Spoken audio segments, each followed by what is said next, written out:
갈라디아서에서 봅니다. 갈라디아서 6장 11절.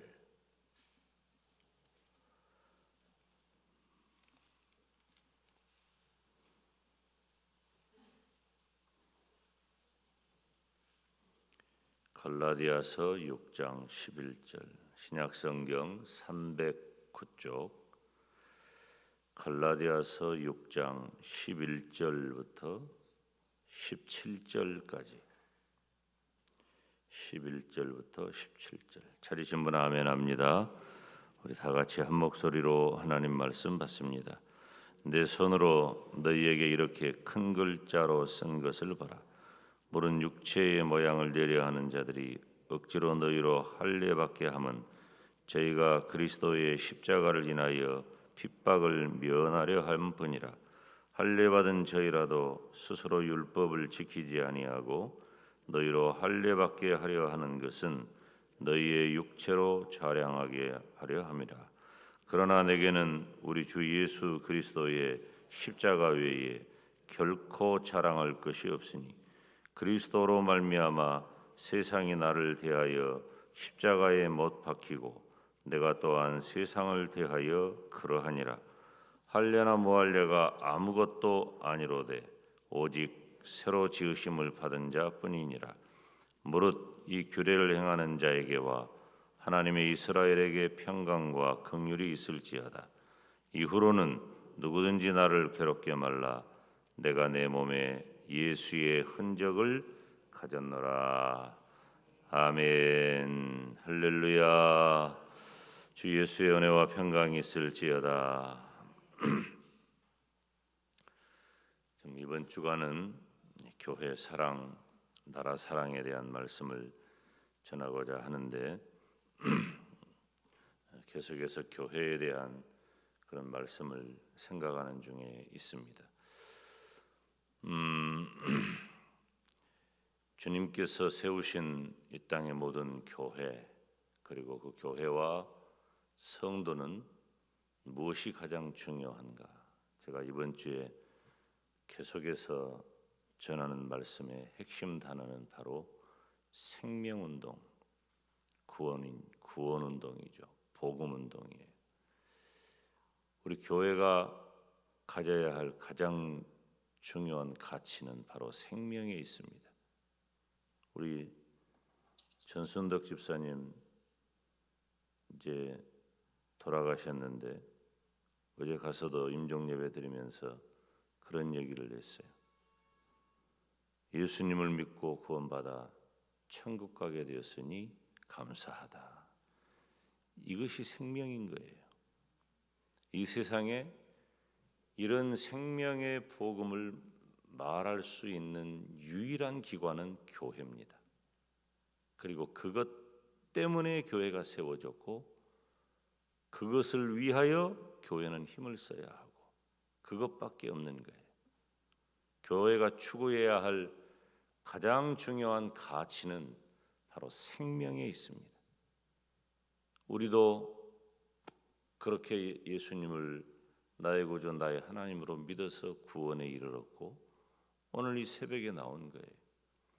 우리가 새벽에 하나님 앞에 간절히 기도해야 할 기도의 제목도 있다지만 그보다 훨씬 더 중요한 것은 본질적으로 내가 예수 그리스도 안에서 생명 구원의 은혜를 받은 자이기 때문에 그것을 감사하고 그 생명 구원의 은혜를 받은 자로서 내가 어떻게 살아야 하느냐라는 데 우리들의 관심과 초점이 있는 것입니다.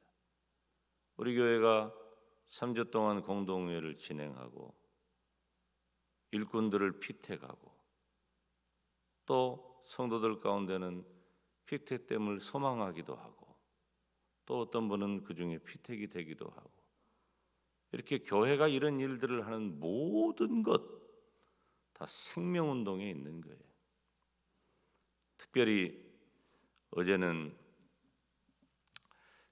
바울 사도가 자신의 생명을 조금도 아까운 것으로 여기지 않는다.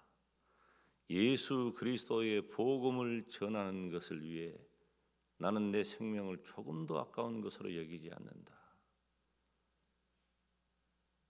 저는 어제 아침에도 제가 우리 동기 목사님, 이제 아주 큰 형님 뻘이죠.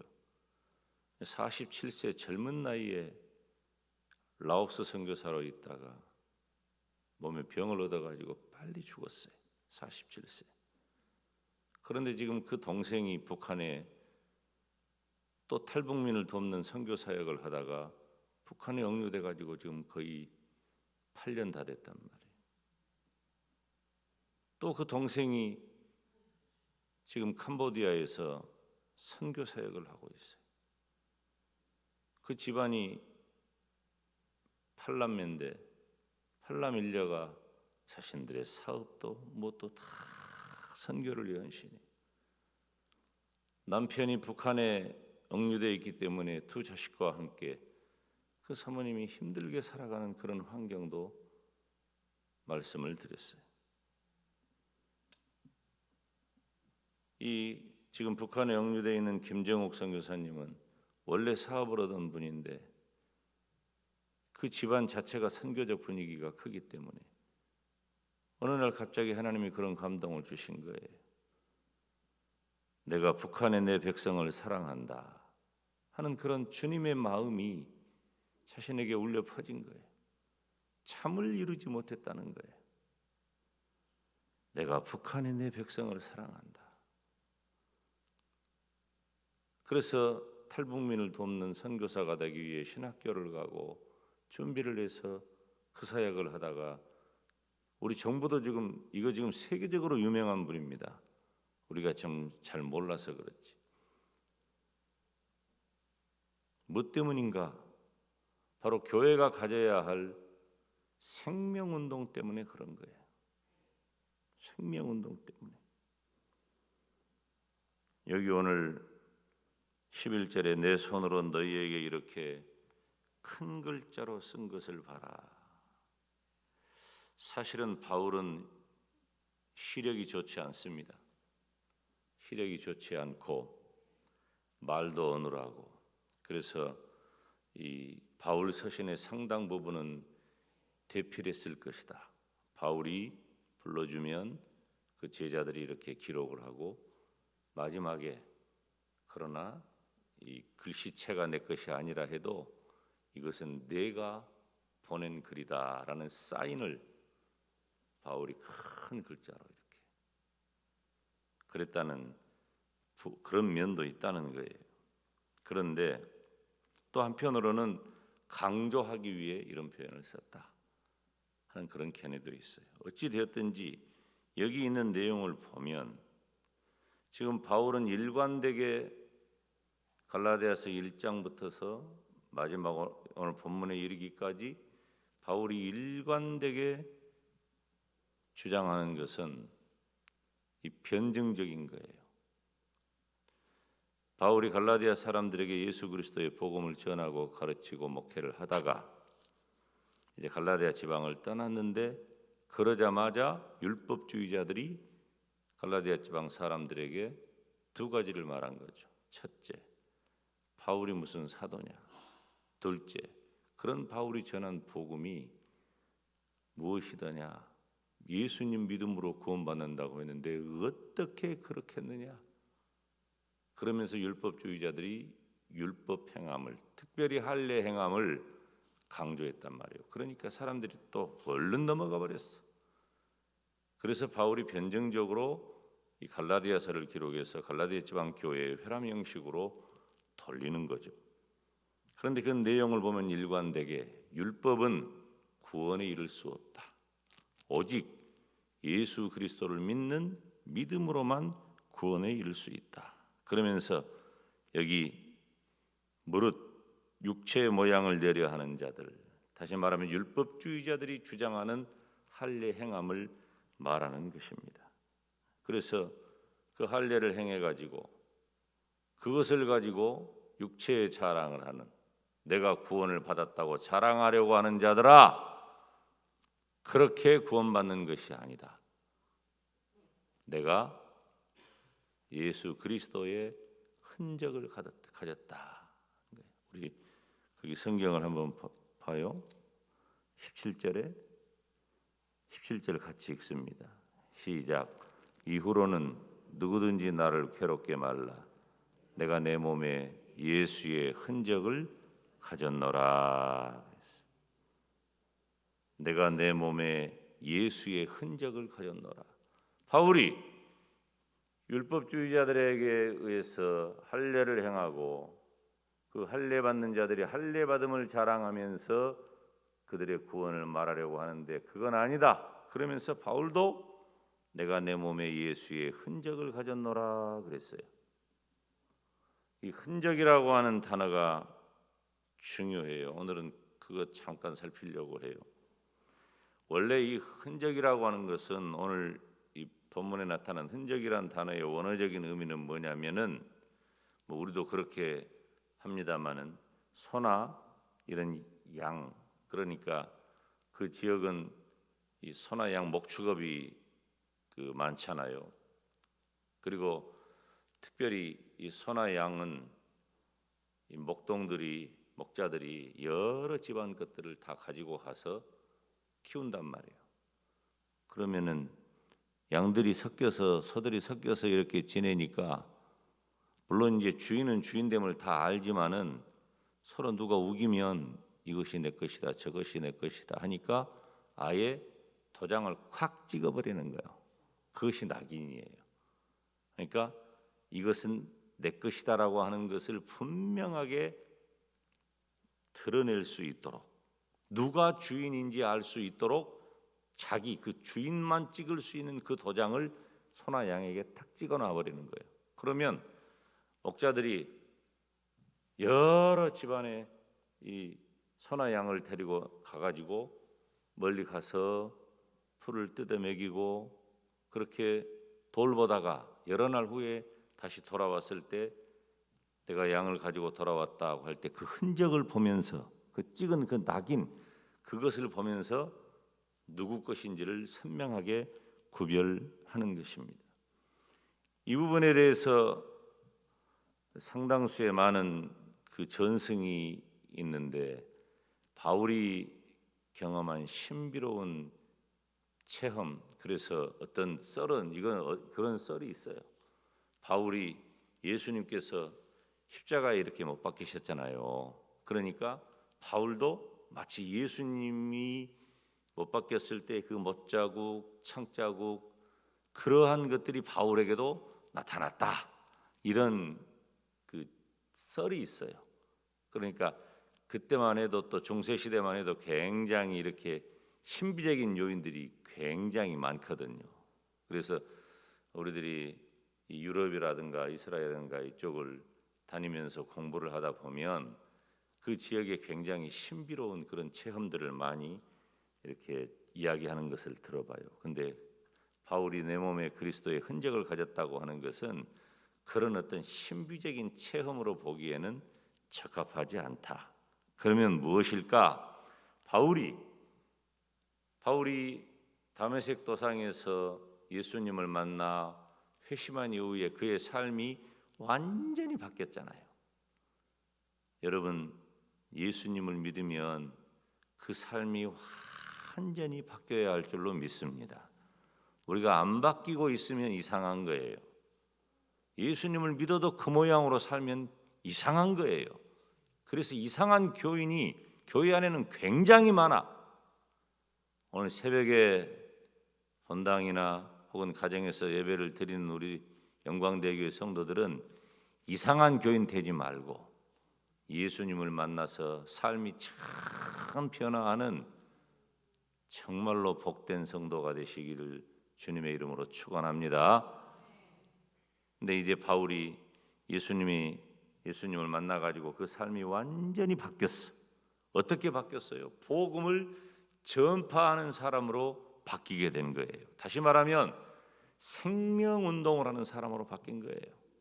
그전에는 생명을 가진 자들을 죽이려고 살았던 바울이 이제는 생명 운동을 하는 사람으로 바뀌게 된 거예요. 그러니까 그때부터 과거에 생명을 가진 자들을 잡아가고 매질하고 죽였던 그 시절에는 바울은 세상의 모든 영화를 다 누렸어요.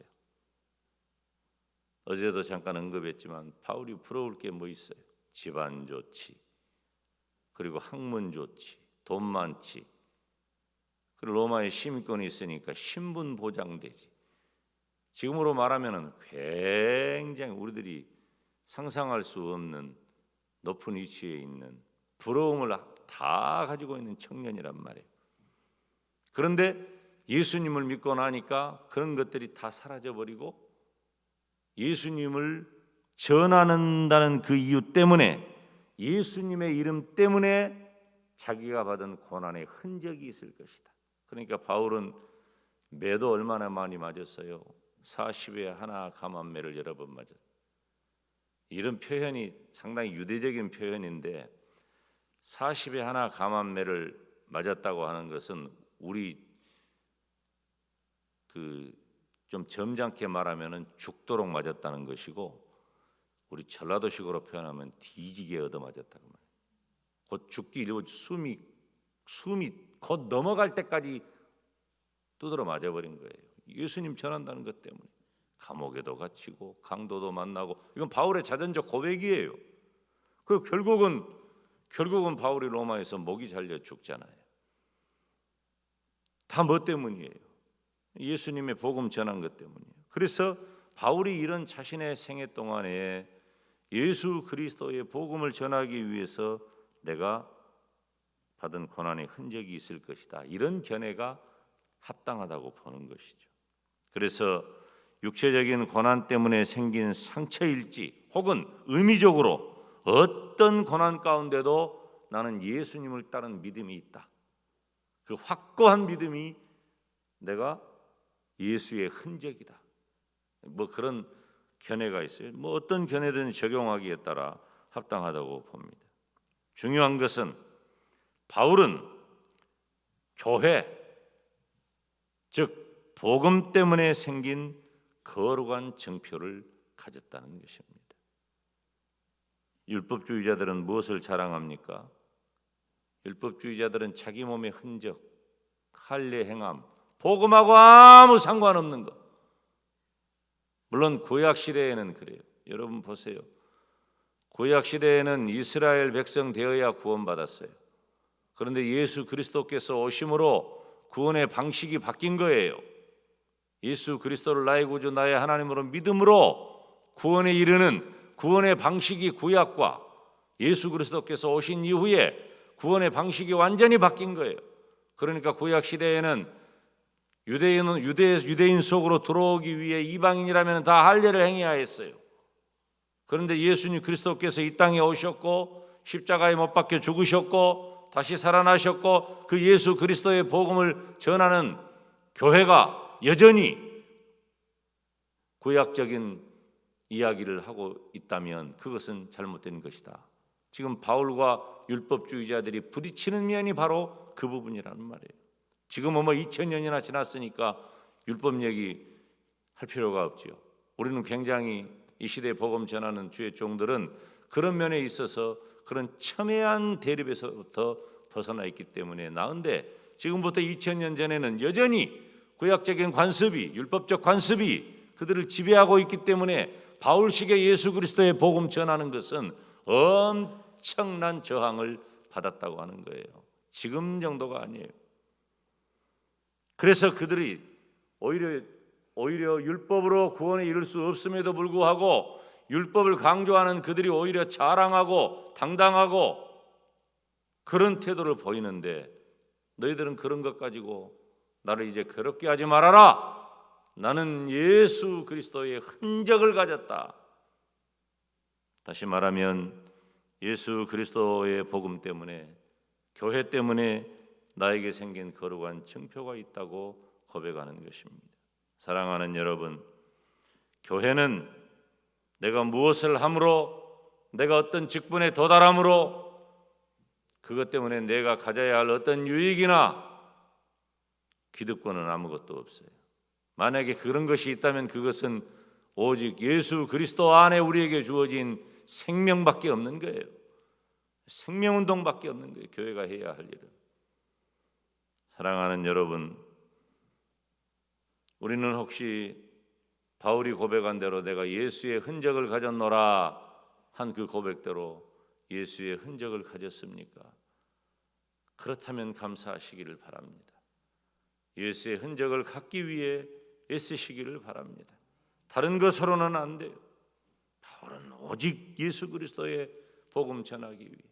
그래서 복음을 위해서라면, 교회를 위해서라면 내가 더 희생하고, 내가 더 내려놓고, 내가 더 섬기고, 내가 더 헌신하고, 내가 더 봉사하고, 내가 더 충성하고,